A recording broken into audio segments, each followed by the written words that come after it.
నేను పక్కింటాను మీ ఇంట్లో కాదు. అయ్యో నువ్వు ఇంట్లో వండుకుంటే ఇంట్లోనివి అవుతావు, బయట వండుకుంటే బయటనివి అవుతావు. ఏమిటండి మీరు మాట్లాడేది? నువ్వు ఇంట్లోకి వచ్చి వండుకో, ఇంట్లోనివి అవుతావు, బయటని కావు. పిచ్చోళ్ళ గురించి వెంటనే కానీ లైవ్ లో ఇదే చూడటం నిజమా? ఆ, ఏం కాదా? ఏం కాదు. అయితే వస్తానప్ప, మనం డిస్టర్బ్ చేయొద్దు ఒక అర్ధ గంట. అస్సలు డిస్టర్బ్ చేయను, డన్నా? గంటైనా వండుకోవచ్చు. Okay, thank you.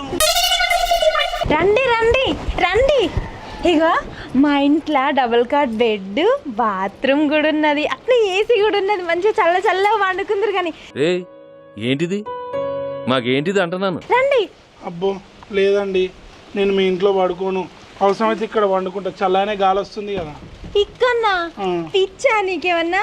మా ఆయన పక్కింటోళ్ళకు ఎదిరింటోళ్ళకు ఎటువంటి సమస్య అయినా ఏ పనైనా కూడా దగ్గరుండి నువ్వే చెయ్యి మంచిగా అని చెప్పిండు తెలుసా. కానీ మీ ఆయన